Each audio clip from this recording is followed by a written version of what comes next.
స్వామివారి పూర్తి చరిత్ర చేయమని మాకు ఎంతోమంది కామెంట్స్ చేశారు, కాల్ చేశారు. మీ అందరి కోరిక మేరకు అయ్యప్ప స్వాములు ఈ కథను వింటూ తమ యాత్రని సాగించే విధంగా ఈ అద్భుతమైన కథను మీ ముందుకు యానిమేషన్ రూపంలో తీసుకొచ్చాం. ఇప్పటి తరం వారికి చాలా మందికి అయ్యప్ప స్వామివారి పూర్తి చరిత్ర తెలియకపోవచ్చు. రండి అందరం కలిసి ఈ అద్భుతమైన పురాణ గాథను విందాం. పూర్వం రంభ మహిషి రూపం ధరించినప్పుడు ఆమెకు కలిగిన సంతానం పేరే మహిషాసురుడు. మహిష అంటే గేదె, అసుర అంటే రాక్షసుడు. మహిషాసురుడు అతి క్రూరాతి క్రూరుడు. అతనికి ముల్లోకాలు జయించాలన్న కోరిక ఉండేది. అందుకోసం మరణం తన దరికి చేరకుండా ఉండేందుకు బ్రహ్మదేవుని కోసం తీవ్రమైన తపస్సు చేసి ఆయన్ని ప్రసన్నం చేసుకుంటాడు. బ్రహ్మదేవ, నాకు ఎటువంటి మగప్రాణి నుండి మరణం సంభవించకుండా ఉండేలా వరమివ్వు. ఎలాగూ నాకు ఈ శక్తిహీనులైన ఆడవారంటే భయం లేదు అని అంటాడు మహిషాసురుడు. సరే అని బ్రహ్మదేవుడు అతను కోరిన వరం ఇస్తాడు. దాంతో అతని ఆకృత్యాలు మరింత పెరిగి యజ్ఞాలు చేసేవారిని చంపేసేవాడు, వేదపఠనం చేసేవారిని హింసించేవాడు. భయంతో ఎవ్వరూ యజ్ఞాలు కానీ వేదపఠనం కానీ చేయకుండా మానేశారు. చివరికి శివకేశవుల పూజను కూడా నిషేధించాడా రాక్షసుడు. స్వర్గంపై దండెత్తి దేవతలను చిత్రహింసలు పెట్టి అమరావతిని ఆక్రమించాడు. సకల దేవతలు అతనికి మగప్రాణి నుండి ఎటువంటి భయం లేదు కాబట్టి అందరూ కలిసి జగన్మాత పరమేశ్వరి దగ్గరికి వెళ్లి ఆమెని శరణు వేడారు. అమ్మవారు తన అంశతో, హరిహరుల అంశతో సకల దేవతల తపశ్శక్తిని మేళవించి భయంకరమైన చండికాదేవి రూపాన్ని ధరిస్తుంది. భగభగ మండుతున్న ఎర్రటి నేత్రాలతో, దేవతలు సమర్పించిన ఆయుధాలతో కథన రంగంలోకి దూకింద అమ్మవారు. ఆ మహిషాసురునితో ఘోరమైన యుద్ధం చేయనారంభించింది చండికాదేవి. అలా 15 రోజుల పాటు భీకరమైన యుద్ధం జరుగుతుంది. మహిషాసురుడు తన రూపాన్ని మారుస్తూ ఆ దేవత నుండి తప్పించుకుంటూ ఉంటాడు. చివరగా ఆ అసురుడు మహిష రూపం ధరించినప్పుడు ఆ చండికామాత తన ఎడమకాలితో తొక్కి త్రిశూలంతో అతని తలని ఖండిస్తుంది. అలా జగన్మాత లోకాలకి శాంతిని కలిగిస్తుంది. తన అన్నైన మహిషాసురుని మరణం గురించి తెలుసుకున్న మహిషి కోపంతో ఊగిపోతూ దేవతలపై తీవ్రమైన పగతో రగిలిపోతూ ఉంటుంది. దేవతలకి నరకాన్ని చూపించాలని నిర్ణయించుకొని అందుకోసం బ్రహ్మ గురించి కఠోరమైన తపస్సు చేయనారంభించింది. ఆమె కర్ణ కఠోరమైన స్వరంతో లోకాలు దద్దరిల్లుతున్నాయి. అలా ఎంతగా తపస్సు చేసినా బ్రహ్మ రాకపోయేసరికి మహిషి పట్టు విడవకుండా తన శరీరం ఎముకల గూడులా మారిపోతున్నా తపస్సు చేస్తూనే ఉండిపోయింది. చివరికి ఆ బ్రహ్మదేవుడు రాక తప్పలేదు. మహిషి, నీ తపస్సుకు మెచ్చాను. నీకేం వరం కావాలో కోరుకో. దేవా, నేను ఇంద్రాది దేవతలను కూడా అలవోకగా జయించగలను. కాని ఆ హరిహరులు పన్నాగాలు వేసి నన్ను చంపెదరు. అసలే మా అన్నను కుట్రపూరితంగా చంపారు. ఆయన్ని కోల్పోయిన బాధ నన్ను కలిచివేస్తున్నది. అందుచేత హరిహరుల నుండి నాకు మరణం లేకుండా చెయ్యము అని అంటుంది. బ్రహ్మ సంశయంలో ఉండగా మహిషి వెంటనే, అలా లేని ఎడల హరిహరులకు జన్మించిన బిడ్డ వల్ల నాకు మరణాన్ని సంభవించేలా వరం ఇవ్వు దేవా. అంతేకాకుండా అతను 12 ఏళ్లు సాధారణ మనిషిలా భూలోకవాసం చేసిన తర్వాతే నన్ను చంపే శక్తి అతనికి సంక్రమించేలా చేయండి అంటుంది. బ్రహ్మ తదాస్తు అని పలికి అక్కడి నుంచి వెళ్ళిపోతాడు.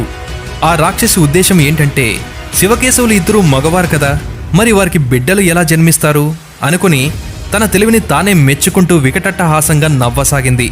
ఇది ఇలా ఉండగా భస్మాసురుడనే రాక్షసుడు పరమేశ్వరుని కోసం ఒంటికాలమైన ఘోరమైన తపస్సు చేయసాగాడు. అతని భక్తికి మెచ్చిన పరమేశ్వరుడు ఏం వరం కావాలో కోరుకోమంటాడు. అతనొక విచిత్రమైన కోరిక కోరుకోవాలి అనుకుంటాడు. తన శత్రువులు ఎటువంటి బాధ నొప్పి లేకుండా, తన చేతులకి కష్టం లేకుండా, ఎటువంటి ఆయుధాలు లేకపోయినా ఎదుటివారిని క్షణాల్లో చంపేయాలి అనుకుంటాడు. దానికోసం అతను ఎవరి తలపైనైతే చేయి పెడతాడో వారు భస్మం అయిపోవాలని కోరుకుంటాడు. దాంతో శివుడు ఆలోచనలో పడి, ఈ కోరిక వలన ఇతరులకి హాని జరిగే ప్రమాదం ఉంది, మరేదైనా కోరిక కోరుకో భస్మాసురా అని అంటాడు. శివ, నిన్ను మెప్పించిన భక్తునికి ఇదేనా నీవిచ్చే విలువ? తగదు ఈశ్వర, ఎట్టి పరిస్థితుల్లోనూ నాకు భస్మం చేసే వరమే కావాలని పట్టుబడతాడు. ఇక శివుడు చేసేదేం లేక తదాస్తని వరమిస్తాడు. దాంతో ఆ వరంతో 1000 ఏనుగుల శక్తి వచ్చిన భస్మాసురుడు, ఓ పరమేశ్వర, నేను వరం అడిగితే తటపటాయించావు. నీవు వరం ఇచ్చితివో లేదునో నాకెలా తెలుస్తుంది? అందుకే నీ తలపైనే చెయ్యి పెట్టి నాకు నీవిచ్చిన భస్మశక్తిని ప్రయోగించదా అని అంటాడు. దాంతో ఆ పరమేశ్వరుడికి ఏం చేయాలో అర్థం కాక పరుగులందుకుంటాడు. ఇదంతా దివ్య నేత్రములతో చూస్తున్న ఆ శ్రీహరి వెంటపడుతున్న భస్మాసురుణ్ణి చూసి నవ్వుతూ శివునికి వచ్చిన ఆపద నుంచి తప్పించడానికి వయ్యారాల అందగత్తె మోహిని రూపంలో అక్కడికి వస్తాడు. ఆమె అందాన్ని చూసి ఒక్కసారిగా ఆ భస్మాసురునికి మతి భ్రమిస్తుంది. ఆహా, రాక్షస సుందరాంగుడా, ఏమి ఈ పిచ్చిగడ్డము?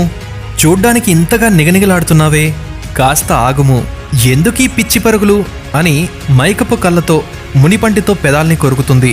దాంతో ఆ భస్మాసురునికి గుండె జారినంత పనైపోతుంది. ఆ మోహిని మాయలో పడి ఆమె నాట్యం చేస్తుంటే అతను కూడా నాట్యం చేశాడు. ఆమె నవ్వు విసిరితే అతను కూడా నవ్వాడు. ఆమెని తన కౌగిలలో బంధించడానికి చూపులు కలుపుతూ ఆ వికారమైన ముఖంతో శృంగారాన్ని ఒలికిస్తూ దరికి చేరాడు. కాని ఆ మోహిని తప్పించుకుంటూ కాస్త దూరంగా వెళ్ళి దగ్గరగా రమ్మని సైగ చేస్తూ ఒక భంగిమాచరిస్తూ తన చేతిని తలపైన పెట్టింది. అతను కూడా అదే మాయలో తన చేతిని తలపైన పెట్టుకున్నాడు. అంతే, ఇక భస్మమైపోయాడు. శివుడు కూడా ఆ మోహిని మాయలో పడి ఆమె ఒంటి నుండి వస్తున్న ఆ పరిమళాలకి తనని తాను మైమర్చిపోయి, ఎవరు నీవు అని మహాశివుడు అనగా, నేను ఎవర్నీ కాదు, మీరు నన్ను ఎలా చూస్తే అలా కనిపిస్తాను అంటుంది. ఆ క్షణంలో పరమేశ్వరుడు అలా చూస్తూ ఉండిపోయాడు. కాని దాని వెనుకున్న పరమార్థం ఏమిటో మున్ముందు మీకే తెలుస్తుంది. హరిహరులిద్దరూ రసవత్తరంగా నాట్యమాడగా వారి కలయికతో ఒక శ్వేతబిందువు ఉద్భవిస్తుంది. అందులో నుండి హరిహరుల శక్తితో ప్రకాశవంతమైన వెలుగులో అయ్యప్ప స్వామివారు ఉద్భవిస్తారు. శివపురాణంలో ఇలా హరిహరుల కలయిక ఉండదు. సరే, అయ్యప్ప స్వామివారి పుట్టుక లోకాలను పీడిస్తున్న మహిషిని అంతం చేయడం కోసమే. బ్రహ్మ ఇచ్చిన వరం కారణంగా హరిహరుల కలయిక జరుగుతుంది. కలియుగంలో ధర్మం ఒంటిపాదం పైన నిలబడి ఉంటుంది. ధర్మదేవతకి భారాన్ని తగ్గించడానికి, లోకానికి శాంతి కలిగించడానికి అయ్యప్ప స్వామివారు ఉద్భవిస్తారు. ఆ తర్వాత ఏం జరుగుతుంది? అయ్యప్ప స్వామివారి చరిత్ర. కలియుగంలో ధర్మం ఒంటిపాదంపై నడుస్తూ ఉంటుంది. ఆ ధర్మాన్ని కాపాడేందుకు హరిహరుల కలయికతో అయ్యప్ప స్వామివారు ఉద్భవిస్తారు. అందుకే ఆ హరిహర సుతుణ్ణి ధర్మశస్త అని కూడా పిలుస్తుంటారు.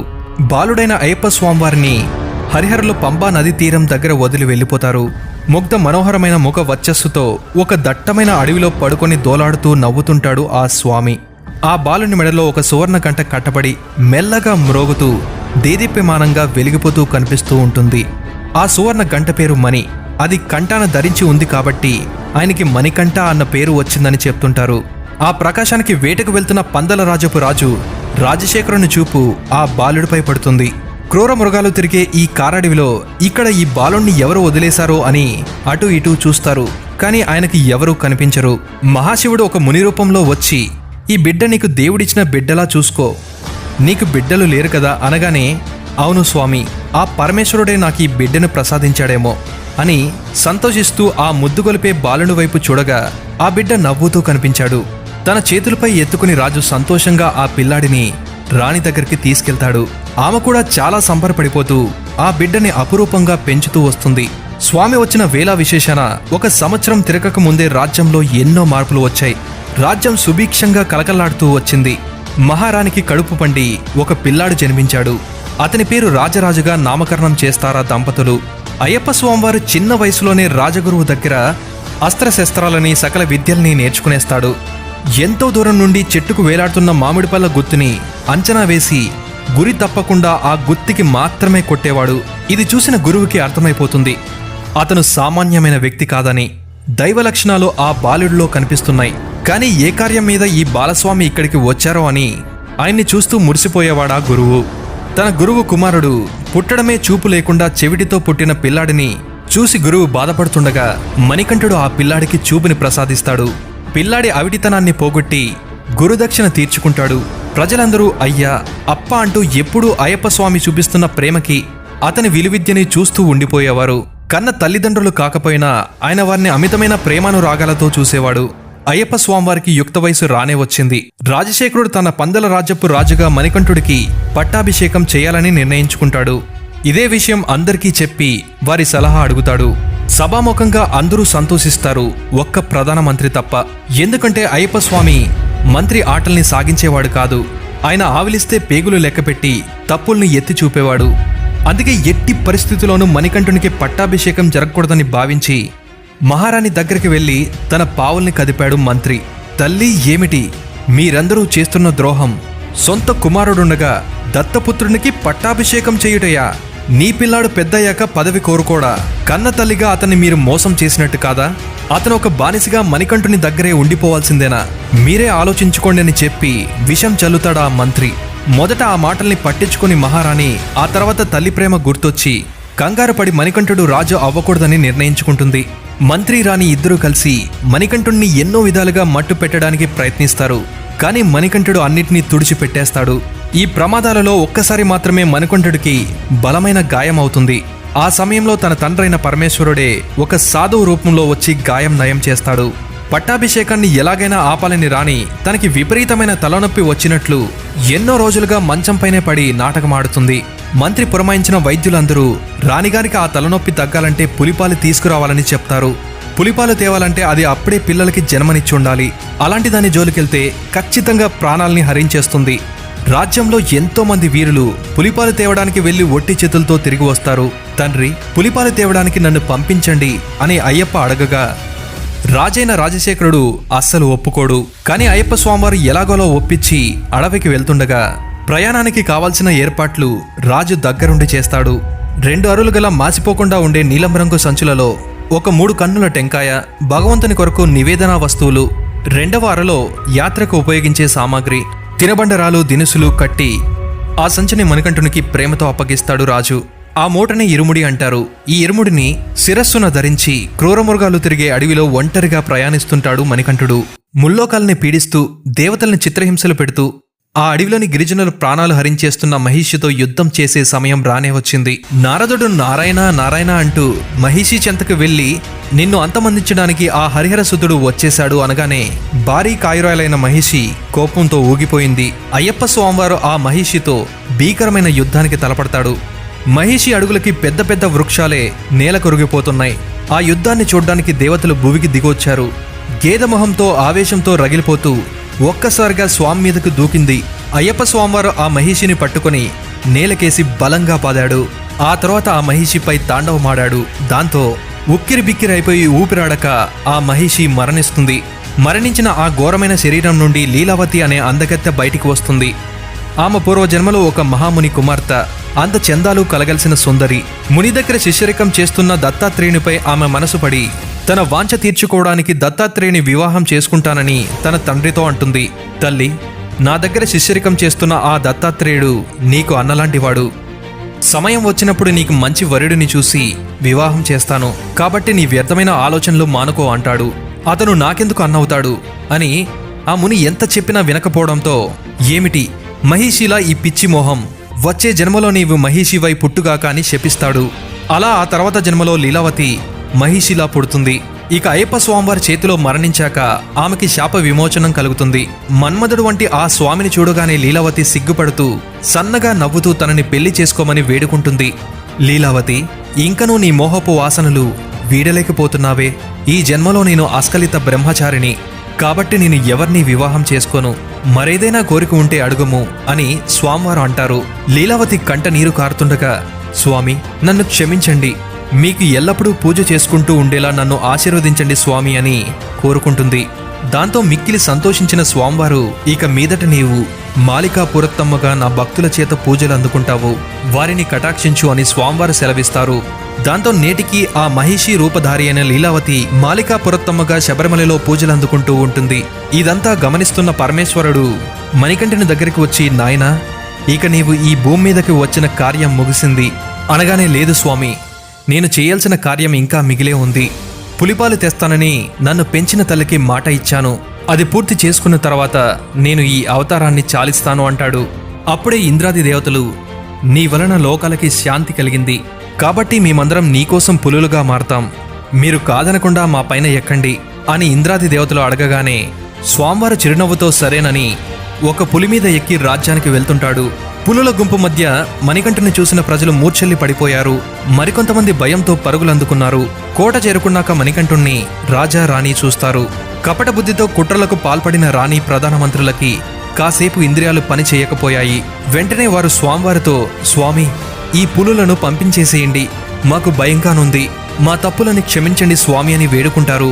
స్వామి, మీరు సాధారణ వ్యక్తి కాదని మేము గుర్తించలేకపోయాం, మా తప్పులని మన్నించి మీరు ఈ రాజ్యానికి రాజుగా పట్టాభిషిక్తుడవ్వండి అని పరిపరి విధాలా వేడుకుంటారు. మణికంఠుడు వారిని ఒక చిరునవ్వుతో క్షమించేశాడు. కానీ తల్లిదండ్రులారా, నేను వచ్చిన కార్యం ముగిసినది కాబట్టి నా అవతారం ముగించే సమయం ఆసన్నమైంది అని మణికంఠుడు అనగానే మిగిలిన దేవతామూర్తులు తమ నిజరూపాన్ని ధరించారు. ఆ దేవతలు మనస్ఫూర్తిగా అక్కడి వారిని ఆశీర్వదించి తమ లోకాలకి వెళ్ళిపోతారు. నాకు ఎందులకు ఈ రాజ్యములు, నా తమ్ముడికే ఇవి సిద్ధించాలి అని ఎంత చెప్పినా వినకుండా బలవంతం చేస్తున్న తల్లిదండ్రులతో, మీరు నన్ను అయ్యా అప్ప అని ఇన్ని రోజులు ఎంతో ప్రేమగా పిలిచారు, ఇక మీదట నా భక్తులు నన్ను అయ్యప్ప అని ప్రేమగా పిలుచుకుంటారు. ఈ బాణం ఎక్కడ పడితే అక్కడ నాకు మందిరాన్ని నిర్మించండి అని మణికంఠుడు అంటాడు. ధనస్సు నుండి వేగంగా గాల్లోకి దూసుకుపోతున్న బాణం శబరిమలలో నేలకి బలంగా గుచ్చుకుని నిలబడుతుంది. నన్ను మనస్ఫూర్తిగా భక్తి శ్రద్ధలతో మండలం రోజులు మాల ధరించి, నన్ను ఇష్టంగా కొలిచి, పాదరక్షలు లేకుండా ఎటువంటి వ్యామోహాలు లేకుండా నిత్యం నన్నే తలుస్తూ ఎవరైతే నేను చెప్పిన 18 నియమాలు పాటిస్తారో వారు కోరుకున్నది ప్రసాదిస్తాను అని చెప్పి మాయమైపోతాడు. మండలం అంటే 41 రోజులు, కొంతమంది 45 రోజులని, మరికొంతమంది 49 రోజులని ఏవేవో చెప్పుకుంటూ ఉంటారు. ఈ విషయాన్ని గమనించగలరు. స్వామివారి ఇష్టానుసారం రాజు అక్కడ ఆలయాన్ని నిర్మిస్తాడు. 18 మెట్లు ఆయనే కట్టిస్తాడు. విగ్రహాన్ని ప్రతిష్ఠించడంలో కాస్త అనుమానాలు తలెత్తడంతో ఆలోచనలో పడతాడు రాజు. అప్పుడు స్వయంగా ఆ అయ్యప్ప స్వామివారే పరశురాముణ్ణి పంపించి తన విగ్రహాన్ని ప్రతిష్ఠింపచేస్తాడు. అప్పటి నుండి స్వామివారు శబరిమలలో శిలారూపంలో ఉంటూ మాలలు ధరించి వస్తున్న భక్తుల్ని కటాక్షిస్తూ ఉన్నారు. 18 కొండలెక్కి అష్ట కష్టాలు పడి ఆఖరికి 18 మెట్లెక్కి స్వామిని దర్శించుకుంటారు. ఈ మండల దీక్ష తర్వాత ఎంతో మంది తాగుడు మానేసిన వారిని మనం చూసే ఉంటాం. పొగాకుకి బానిసగా మారి స్వామివారి అనుగ్రహంతో పూర్తిగా మానేసిన ఎంతో మంది భక్తులు మనం చూసే ఉంటాం. అయ్యప్పమాల స్వామిని ప్రసన్నం చేసుకోవడానికి మాత్రమే కాదు, మనిషిని సన్మార్గంలో పెట్టే ఒక గొప్ప దీక్ష. స్వామియే శరణమయ్యప్ప. అయ్యప్ప స్వామివారి గురించి మరిన్ని వీడియోలు కావాలి అంటే స్వామి శరణం అని కామెంట్ చేయండి. Thank you. అయ్యప్ప స్వామివారి కాళ్ళకి పట్టం ఎందుకు కట్టి ఉంటుంది? పట్టం అంటే బెల్ట్. చాలా మందికి ఈ సందేహం ఉండొచ్చు. స్వామివారి భక్తులను అనుగ్రహించడానికి శబరిమలలో ఒంటరిగా యోగాసనంలో కూర్చొని ఉంటారు. అలా దీర్ఘకాలం అభయహస్తంలో ఉండాలి అంటే కాళ్ళు పట్టు జారకుండా ఉండాలి. అందుకే అయ్యప్ప స్వామివారిని పెంచిన పండల రాజ్యపు రాజైన రాజశేఖరుడు అయ్యప్ప స్వామివారికి ఒక యోగ పట్టాన్ని సమర్పిస్తారు. ఆ తర్వాత ఆ పట్టాన్ని నడుముకి కాళ్ళకి బిగించాక స్థిరంగా అక్కడే ఉంటూ భక్తుల్ని అనుగ్రహిస్తున్నారు స్వామివారు. ఇదే రకమైన పట్టాన్ని యోగ నరసింహ స్వామివారు, దక్షిణామూర్తి స్వామివారు ధరించడం మనం చూసే ఉంటాం. అయ్యప్ప స్వామివారి ఆలయానికి స్త్రీలు ఎందుకు రాకూడదని అంటారు? ఈ ప్రశ్న చాలా మంది మధ్యలో మెదులుతూ ఉంటుంది. ఇప్పుడు సమాధానం తెలుసుకుందాం. అయ్యప్ప స్వామివారు నిష్కలిత బ్రహ్మచారి కాబట్టి ఆడవారు స్వామి చెంతకు రాకూడదని కొందరు చెప్తుంటారు. అలానే స్వామివారు లోకాలను ముప్పతిప్పలు పెడుతున్న మహిషి అనే రాక్షసుని చంపినప్పుడు ఆ భయంకరమైన శరీరం నుండి లీలావతి అనే ఆమెకి శాప విమోచనం కలిగి బయటకు వస్తుంది. అందగత్తైన ఆమె స్వామివారిని కోరుకుంటుంది. కానీ స్వామివారు, నేను ఈ జన్మలో బ్రహ్మచారిని కాబట్టి నీ కోరికను తీర్చలేను, కానీ నా భక్తులను అనుగ్రహించే భాగ్యాన్ని నీకు ప్రసాదిస్తున్నాను. ఇప్పటి నుంచి నీవు మాలికాపురత్తమ్మగా పేరు పొంది నా భక్తుల్ని అనుగ్రహిస్తుంటావు అని స్వామివారు చెప్తారు. అందుకు లీలావతి ఎంతగానో సంతోషిస్తుంది. ఆమె ఆలయం కూడా స్వామివారి మణిమండపం పక్కనే ఉంటుంది. స్వామివారు మాలికాపురత్తమ్మని గౌరవించి వయసులో ఉన్న ఏ స్త్రీ కూడా తన దర్శనార్థం రారని అభయమిచ్చారని కొంతమంది చెప్తుంటారు. సరే, సైంటిఫికల్గా మాట్లాడితే ఎందుకు రాకూడదని అంటారో తెలుసుకునే ముందు మనం మన ఆలయ నిర్మాణం గురించి తెలుసుకోవాలి. సాధారణంగా ఆలయాలు ఎక్కడైతే శక్తి ఉత్పన్నమవుతూ ఉంటుందో ఆ ప్రదేశంలో నిర్మిస్తారు. ఆ శక్తిని మరింత పెంచేలా ధ్వజస్తంభం, మూలమూర్తి, గోపురాలను నిర్మిస్తారు. అందుకే మనకి గుడిలోకి వెళ్ళగానే చాలా ప్రశాంతంగా ఉంటుంది. మనం ఒక మంత్రాన్ని పలికినా, గుడిలోనికి వెళ్ళిన శక్తిని శరీరంలోని కింద భాగాల నుండి పై భాగాలకి వెళ్లేలా చేసి మనకి ప్రశాంతతని, జ్ఞానాన్ని పెరిగేలా చేస్తాయి. దానినే కుండలిని శక్తి అంటారు. కానీ స్త్రీలకి పీరియడ్ సమయంలో శక్తి కింద భాగాలకి స్రవిస్తూ ఉంటుంది. అదే సమయంలో వారు ఆలయాలకి వెళ్ళినట్లయితే గుడిలోనికి పైకి ప్రవహించే శక్తి, స్త్రీలలోని కిందకు ప్రవహించే శక్తి వల్ల కలిగే సూక్ష్మ శరీర మార్పుల వల్ల అబ్డామిన్లో విపరీతమైన నొప్పి కలగడం, రక్తం ఎక్కువగా స్రవించడం జరిగే ప్రమాదం ఉంటుంది. అలానే గుడికి చాలాసార్లు వెళ్ళినట్లయితే నెలసరి సరైన సమయంలో రాకపోవడం, కొన్ని నెలలు గడిచినా పీరియడ్స్ రాకపోవడం, అలానే కొన్ని నెలలైనా రక్తం స్రవిస్తూనే ఉండడం, గర్భం దాల్చకపోవడం వంటి భయంకరమైన పరిస్థితులను ఎదుర్కోవాల్సి వస్తుంది. అలాంటి ఒకానొక అత్యంత శక్తివంతమైన క్షేత్రం శబరిమల. అందుకే అక్కడికి ఋతుస్రావం జరిగే వయసు కలిగిన వారు రాకూడదని చెప్తుంటారు. మరీ ముఖ్యంగా 10 నుండి 50 సంవత్సరాలు ఉండేవారు ఖచ్చితంగా రాకూడదని చెప్తుంటారు. శబరిమల అన్న పేరు ఎందుకు వచ్చిందంటే, త్రేతాయుగం నాటి కాలంలో శబరి అనే శ్రీరాముని పరమభక్తురాలు ఈ 18 కొండల్లో నివసించేది. అందుకే ఈ ప్రాంతానికి శబరిమల అన్న పేరు వచ్చిందని చెప్తుంటారు.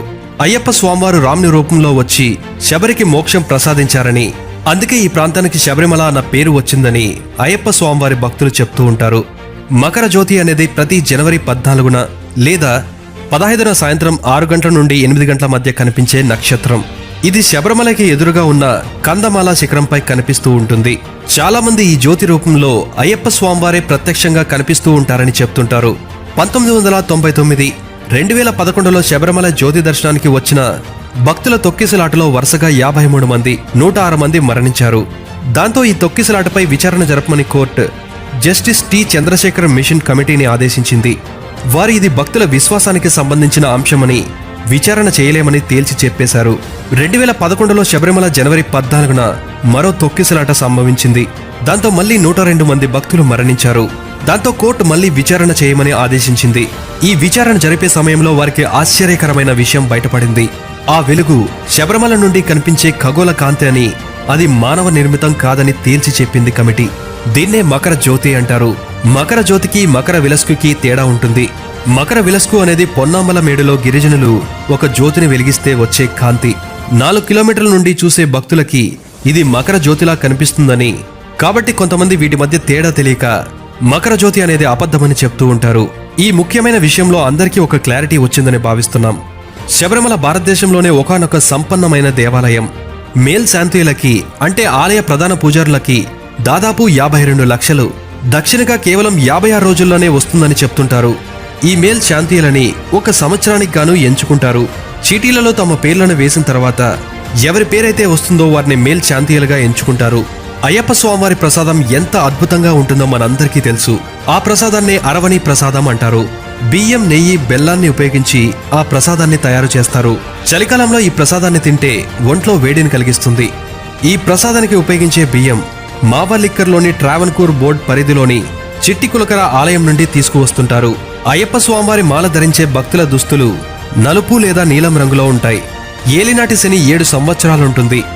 అయ్యప్ప స్వామివారు శనిదేవునితో ఎందుకు ప్రజల్ని అంతగా పీడిస్తున్నావు అనగా, దేవా, అది నా కర్తవ్యం, అందుకే నేను ఆ పని చేయక తప్పడం లేదు అని శనిదేవుడు అయ్యప్ప స్వామితో చెప్పుకుంటాడు. దాంతో సరే అని అయ్యప్ప స్వామి, నా భక్తులు అష్టకష్టాలు పడుతూ వారి అలవాట్లను దూరం చేసుకుని అడుక్కొని భిక్ష చేస్తూ చలికి వణుకుతూ కఠినమైన నియమనిష్టలు పాటిస్తూ జుట్టుని కానీ గోర్లను కానీ కత్తిరించకుండా 41 రోజులు నా కఠినమైన మండల దీక్షను పూర్తి చేస్తారు.